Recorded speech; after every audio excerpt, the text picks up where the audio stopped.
discussing an essay we just published, Trolley Economics, just published on Substack.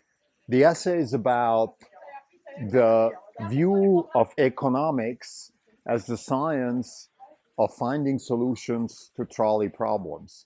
So we go through a couple of phases in this essay. It's pretty, I would say this is one of those essays where we certainly have created new knowledge, at least for ourselves, hopefully for other people too. And the reason is because we really thought through this quite deeply and came to the conclusion that most interesting decisions that humans make are actually trolley problem type decisions. Now, when we say trolley problem, we're talking about a general form of the trolley problem. I'm going to discuss in a little bit more detail what that means, but we're not just talking about the actual trolley problem as it was formulated by Philippa Foot and other philosophers sort of in the middle of the 20th century.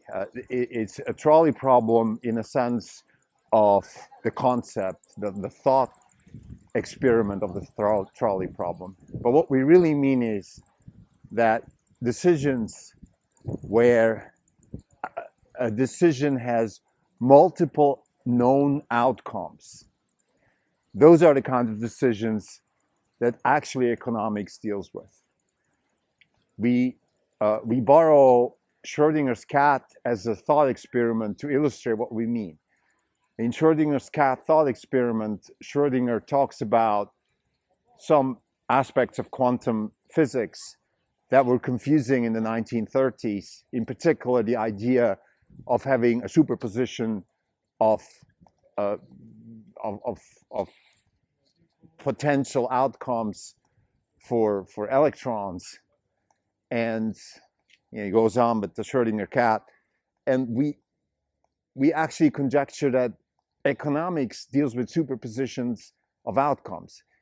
In effect, superposition literally means that your decision today has a known outcome on several dimensions. So the canonical trolley problem just deals with the fact that if you go straight, you're going to kill somebody, and if you turn right, you're going to kill somebody. So no matter what you do, the outcomes are clear. You kill, you save. You kill, you save.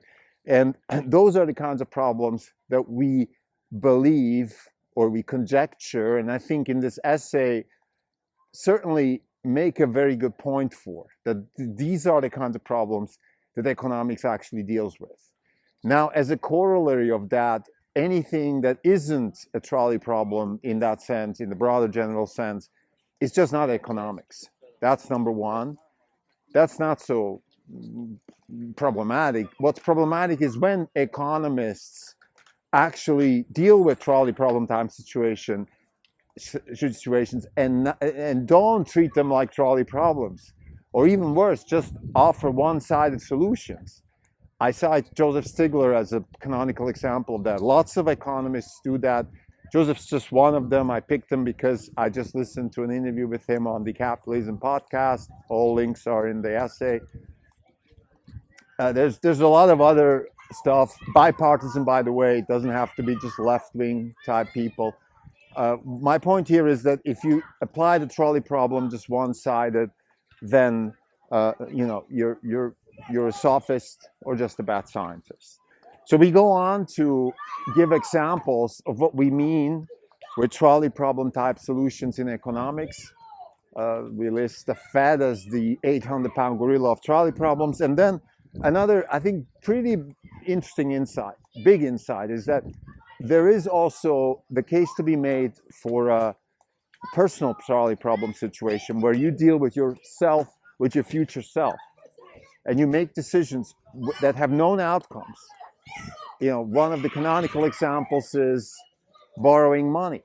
If I borrow money today for consumption, then I'm making a conscious decision. The known outcome is that I'm going to have to pay back. My future self is going to have to deal with this debt.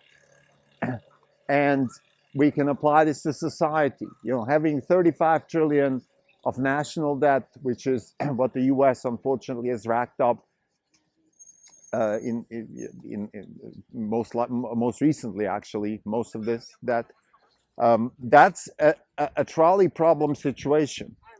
Now, what we're calling for is, number one, first and foremost, to recognize this and to stop the sophistry and pedantry and avoiding these types of issues, whether it comes from Fed Chair Jerome Powell, whether it comes from people in the White House, from Congress, or from all the Fed economists that are like an army of priests trying to spread the gospel that what we're doing is all fine. It's not fine.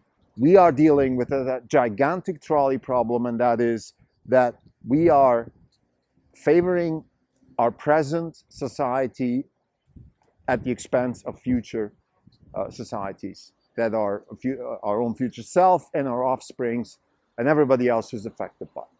So this is the key argument in the essay.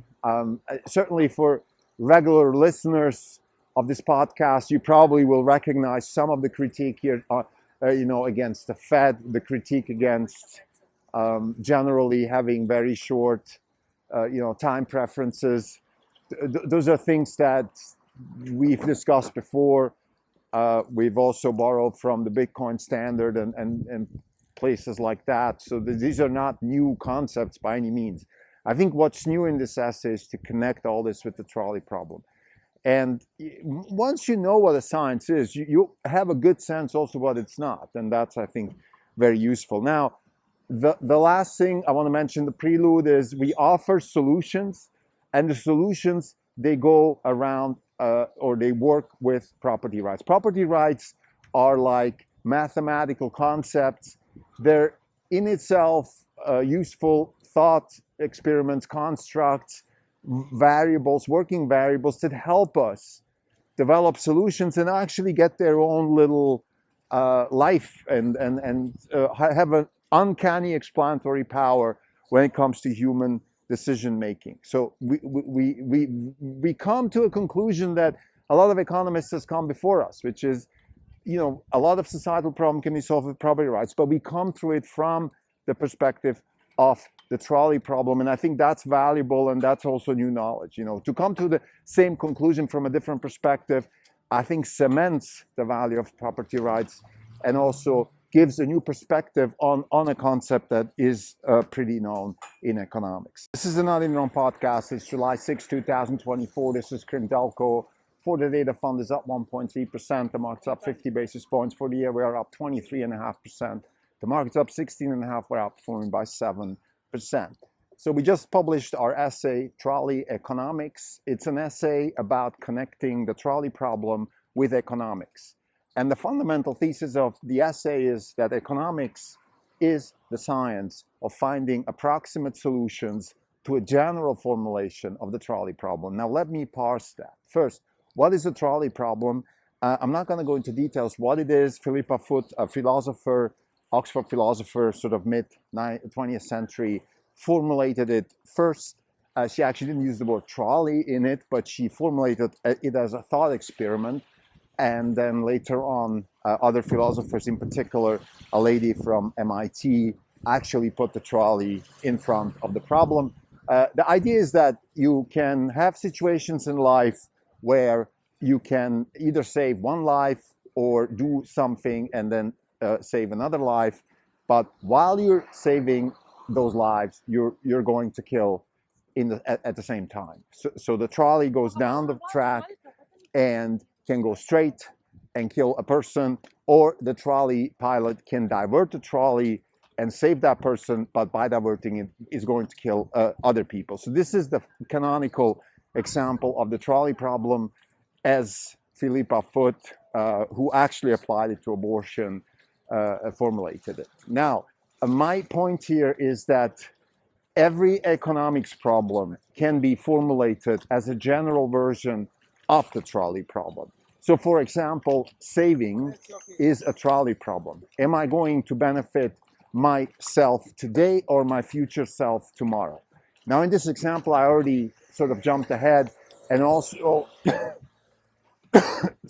implied another important aspect of our essay that I haven't seen formulated in this form, which is that economics is also about a personal trolley problem, meaning it's not just about me doing something and affecting other people, it's also affecting myself. So I am, my own future self is part of the trolley problem situation. And in fact, the most important problems in economics, as far as we're concerned, are intertemporal trolley problem time situations. We then use a few other examples and then have the Fed as the canonical example of the trolley problem of our time. And we go on and explain why it is a trolley problem. In a nutshell, the Federal Reserve is spending money today at the expense of future generations. We're very specific about this being a bipartisan problem. So this is not necessarily a political statement here, because the Federal Reserve is monetizing national debt and therefore enabling wasting money on wars and wasting money on welfare, which is obviously bipartisan situation here. So we're condemning both, and in that sense, of course, we are following a libertarian tradition of having a problem with intertemporal trolley problem situations. I think the biggest insight, though, let me get back to the sort of prelude. The biggest insight that we believe we came away in this essay is that, number one, economics is a trolley problem situation. That in itself is not necessarily new. There's a Duke economist by the name of Munger who actually wrote an essay about how Adam Smith solved the trolley problem. So we're sort of got inspired by him. We would say that that's partly true. We're going to explain why. Adam Smith did not solve the trolley problem, but he offered solutions, in particular property rights. Now, what we think is most insightful is that the trolley problem is an intertemporal problem, and it affects ourselves with our future selves as much as it affects ourselves with our offsprings. So this is the key, and the Fed is a good example. So we go quite extensively, we give examples of canonical economics problems that have to be seen through the trolley problem situation. One is national debt, the other is saving, we have minimum wage, and we have industrial policy. Those are four examples of trolley problem situations, contemporary examples where policymakers are neglecting the trolley problem, and that's, or applying it one-sided. We use Joseph Stiglitz as an example of a pretty reputable economist who is just using a trolley problem one-sided. For example, COVID, where he's saying, well, we have this trade-off between liberty of people and saving lives. Well, yeah, but that doesn't mean we're going to just save lives. At least we should acknowledge that locking down people and doing all these measures that we did during COVID, that those are trolley problem type decisions, because by locking down people, forcing them, to wear masks and not go to school and all those kind of things, be antisocial and all of that stuff, we're harming people at the same time while we're saving other people. So this is the canonical trolley problem situation. We then go on and we elaborate in more detail the problem with the Fed. Now, the problem with the Fed, as we say it, the four nails of the coffin of liberty, as we call it, is the establishment of the Fed in 1913, the dual mandate in 1977, QE in 2008, and then the COVID relief in 2020. Those are the four coffins that have led to a massive deficit, massive spending, massive moral hazard, and lots of other incredibly negative aspects that, in our opinion, are undermining, liberty. And we can see that in the emergence of Trump, the demagoguery of Trump, and the right-wing developments in Europe.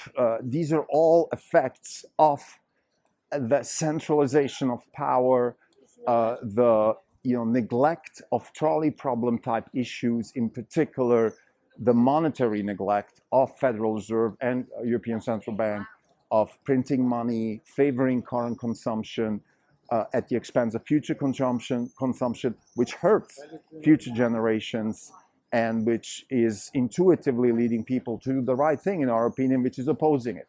Now, whether that should happen through fascist politics or not, that's way beyond this podcast. But at least opposing it, standing up, and having a problem with it, we believe that is the right course of action. Now, let's talk about the solution. So we digress a little bit and talk about the unreasonable effectiveness of property rights in solving societal problem. We connect it to Eugene Wigner's unreasonable effectiveness of mathematics in the natural sciences. We find parallels there because the same way mathematics has this uncanny ability to solve problems way beyond the actual mathematical concepts when they were established, the same way property rights have that same quality. So property rights are definitely a center point in solving trolley problem type situations. That's why they are a center point of economics, and that's why liberty is highly, in fact, liberty and property rights are two sides of the same coin. And if the Federal Reserve is now monetizing $1 trillion deficit by the White House, they are in fact infringing on the property rights of future generations, and that needs to be stopped. We are going to conclude this episode and maybe also put a little bit of a plug for a short story that is coming up, a short story that hopefully will illustrate this intergenerational trolley problem situation a little bit more, in a more entertaining way. And it's actually leaned on the Terminator narrative, the Terminator, the 1980 Schwarzenegger movie, where a robot comes from the future to do something in the past to prevent things that will happen in the future. We're going to do the same thing, less violence. Hopefully, the story is still in outline, so I don't know exactly how it's going to go down, but the idea is the same. Terminator, somebody comes from the future.